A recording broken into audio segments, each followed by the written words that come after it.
org, sometimes we think that, okay, once we get our board members, we put them on paper, to do the 1023, to fill out our paperwork, then that's it. You don't have to do anything else. It sort of just takes care of itself. And I want to let you know that that is not the case. If you truly want an organization that's going to be successful, that's effective, that's going to grow, you need a strong tribe. And your tribe is made up of your board, initially, your volunteers, your community partnerships, your funders, right? So you need to be able to engage and retain your board members. So I'm going to tell you 6 ways to do that. First, know your role and know the role of your board of directors. You should have role expectations. Whenever somebody says they want to be on your board, you should have a sheet, right, written down in writing on what that truly means. What are they expected to do by, whether it's by role, president or chair, co-chair, vice president, secretary, treasurer. You need to have all these things outlined, and as well as just members at large. What's their responsibility? How many times a year are you meeting? What do you expect them to do or to deliver? All these things should be in writing. They should understand what they mean. You should understand what they mean, so that when tasks come up, you know who to give what to. You'll know how to delegate because you have the roles and the descriptions and you know them by heart. But on the other side, you also need to know your role as the executive director. Yes, your board technically is your boss. You got to know, when you really get a strong, efficient board up and running, they're going to hold themselves accountable to what they're supposed to do for the organization, and they're going to hold you accountable for what you're supposed to do for the organization. So if you kind of feel iffy and you want to be able to do your own thing and don't want to have no feedback from anybody, then that's fine. But understand that that's not the way to run or build an effective, successful nonprofit organization. At some point, you're going to get burned out. You're going to be frustrated. All of these things, right? Because you haven't built a strong tribe and you're not willing to take different perspectives, right? And take feedback. And this is all necessary in order to run an efficient board, right? So know what your role is. Know that you should be evaluated once a year. You should have an annual evaluation too. Just as when you build your board and they hold themselves accountable, they are also individual board members are supposed to get assessments. Now, you don't necessarily do that. That's not your role. Okay, that's not your role. That's the role of your board nomination or board development committee or your nominations committee. Your board members are responsible for doing that. And yes, they could probably take your input on, how your take on the different board members, but you are not to lead that. So they get their evaluations. You will be evaluated by the board. You should have a process in place by which they can follow on what that looks like. So first, number 1, know your role. Know what you're supposed to be doing. Stay in your lane. Okay? I know you're the founder. I know this. I know it's your baby. But we're talking about looking at how successful organizations operate. And their board runs the governance, oversees. They're allowed to do that. They hold each other accountable and they hold you accountable. Number 2, board trainings. This is important too, because if you have a strong, effective board, right, you should have a diverse board with people with different perspectives, different skill sets, different expertise.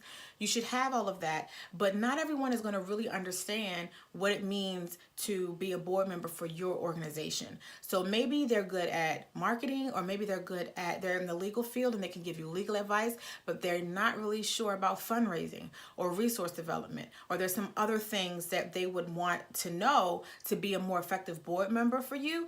I would say have board trainings for them, and you can incorporate that into number 3, having board retreats. So annually, do something for your board. Bring them together to interact with each other, to get to know each other. Again, they are your tribe and they need to be able to count on you, but they also need to be able to count on each other. And you can't do that if you don't trust people or if you don't have a partnership or relationship with them.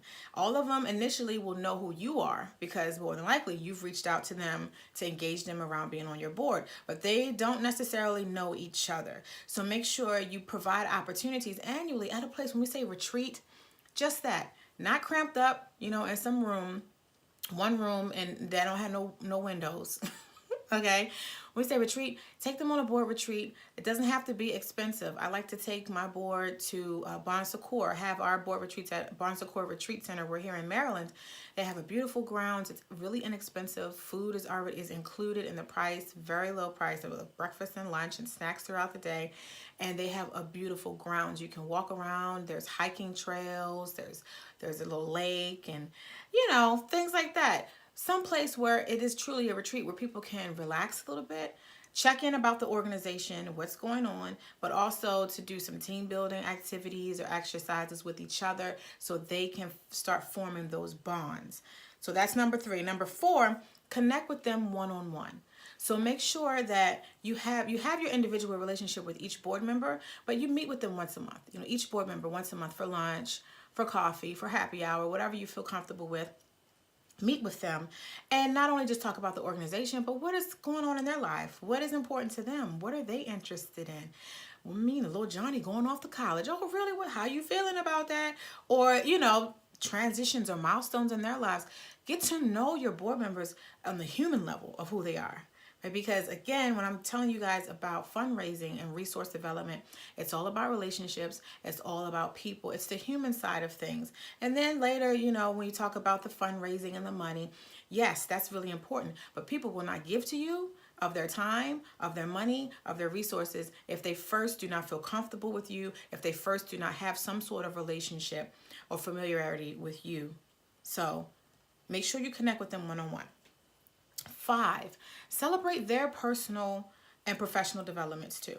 So they are a reflection of you. Your board members are a reflection of your organization.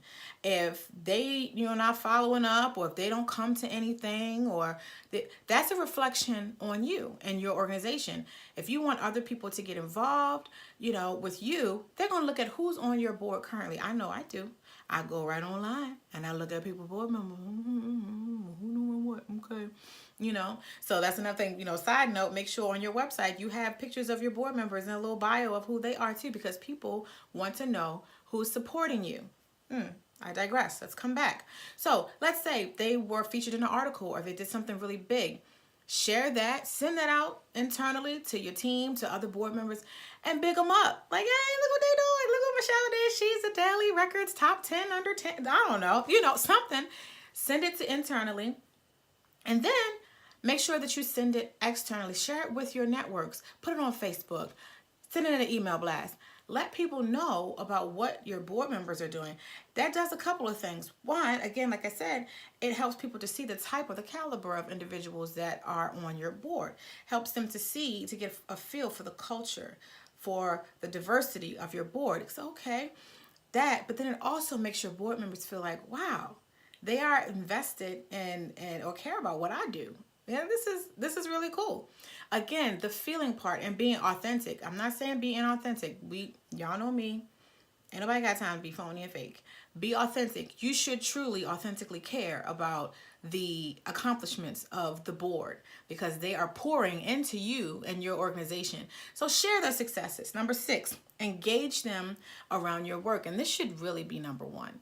If you're making any large decision about the organization, or you're thinking about doing a large change or implementing a program or doing an event that you need funds for, you should be going to your board first because you need their perspective. You need their input. You shouldn't be making decisions, large decisions. Now, their role, again, going back to number 1, knowing your role and knowing their role is overseeing. It's the governance. It's the big picture of the organization, making sure that the organization is following through with its vision and its mission, and there's no mission creep, and that they're raising resources so that you can do your work. That's their overall thing. Your thing as executive director, as CEO, whatever you want to call yourself, founder, is to make sure the programmatic, the day-to-day things are coming together in line with that vision. Okay? So make sure that they are consulted when, okay, you're thinking about making a big change. Not the teeny tiny programmatic things, well, we're going to have it at 2 o'clock instead of 3 o'clock. No, if you the big things, make sure you go to them about it, because ultimately, if you're trying to retain board members and you really want them to stay around, if you never ask them for their opinion, if you never check in on them to see how they're doing, if you don't even put on that you care about who they are and what their aspirations are, how long do you think you're going to really hold them? How long? Because at some point, they're going to ask themselves the question, well, why am I even here? They don't let me know when they need something. They don't include me when they have a question about something before they implement something.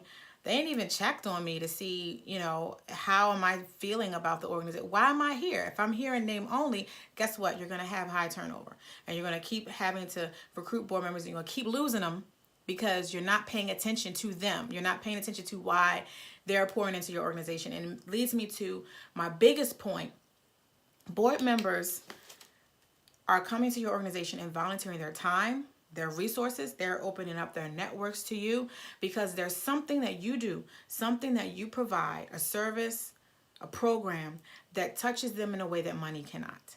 So even though you're not paying them money, you're paying them through gratification, right? They have an opportunity to fill a need. So for instance, if one of your board members, let's call her Michelle, right? If Michelle works at a corporation, she's, doing her 9-to-5 thing, or she's in the corporate world, but she doesn't have an opportunity to connect with young ladies in high school, which her cause, or what she cares about, are young girls that are in high school who are, going to graduate. She wants to make sure that they're successful, and so she saw your organization, which says part of your mission is to improve the educational outcomes for young ladies in high school age, whatever, right? So she has identified your organization as one that she can fill a void or fill a need. That, and the human aspect, being able to give that to someone and make that connection is priceless. We talk about money, money.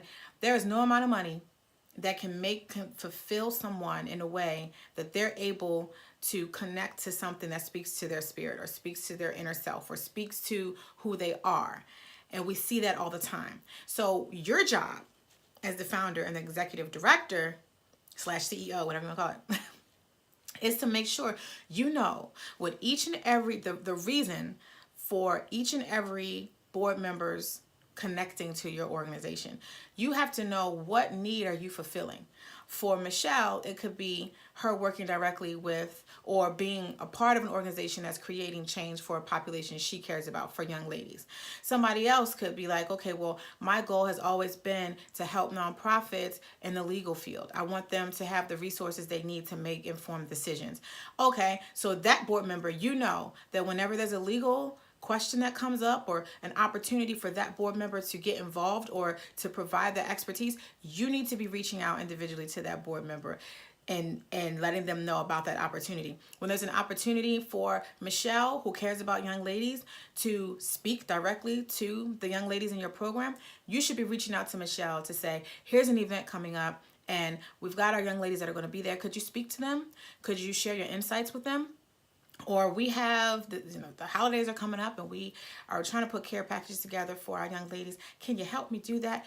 Your board as a whole is supposed to be coming together to support things like this. But understand what makes each individual board member tick and why they made the choice to connect with your organization, and try to be mindful of reinvigorating that or reigniting that or maintaining that spark.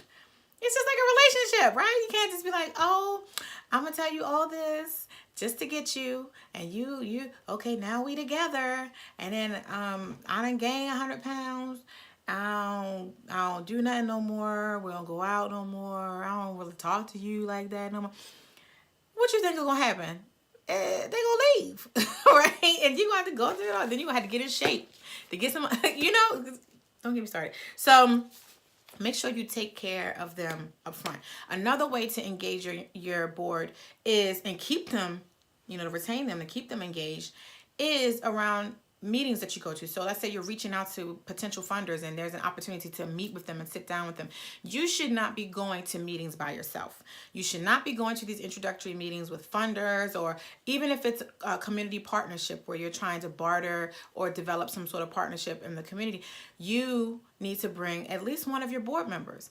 preferably, your board chair or president or co-chair or vice president, whatever language that you're using, you need to have someone from the board there with you when you can. I know all times you're not going to be able to do that, but you need to make sure you make it a point to bring them along so that whoever you're talking to can see, oh, well, they've got support and their board members is active, and oh, okay, this is an organization I want to partner with, because I know that it's not just a one woman or one man show, that they actually have the support. And if these people are supporting them, why shouldn't I? So make sure you do that. And there will be times where maybe you can't even be at the meeting, but your board chair and maybe another board member from a committee, depending on the meeting, will go on your behalf so that you can focus on the programmatic side, or you can focus on something else that you need to focus on as the ED. Okay? So this is your tribe. You're building a strong tribe, and you got to put this up front. So number one, know your role, know your board member's role. Number two, make sure you have opportunities for your board to be trained on different topics. Number three, make sure you have an annual board retreat so that they can bond with each other, they can bond with you. Number four, make sure you connect with them one-on-one to get to know who they are, what they care about. Number five, make sure you celebrate their personal and professional wins. Make sure you share that information internally, externally, because you're proud of them and you care about what they're contributing to the world as well. Number six, make sure you engage your board members around everything, every opportunity you can. You engage them around the really big, when you need them to make decisions around the really big things that could really shift either the vision or add to the vision, or something that you all have not discussed. You need to come to them with it. In the day-to-day, the programmatic things, if you get recognized in an article, or you're getting an award, or something great that showcases the work that you've been doing, send it to your board. Let them know. Look at what I'm doing. I know my evaluation gonna be coming up soon. I mean, you don't do it for that, but you know what I mean. Keep them in the know so that even though they're not there day to day, they get updates from you about the great work that you're doing and the great work that they're a part of and that they're helping to make happen. Okay? So those are the 6 ways, or at least the most important ways. There's plenty other ways, and we'll talk about those later. But this is a way to keep your board happy. So happy board, happy org. If you need any additional support, one-on-one, visit me at ShalitaO'Neal.com to see how you and I can get together to help you out. If you need some additional help building your board, or you're having issues with retaining them, or you want to train them on resource development or topics like that, I do all of that, just so you know. So let me know if you need me. But until next time, keep your board happy, okay? And be blessed.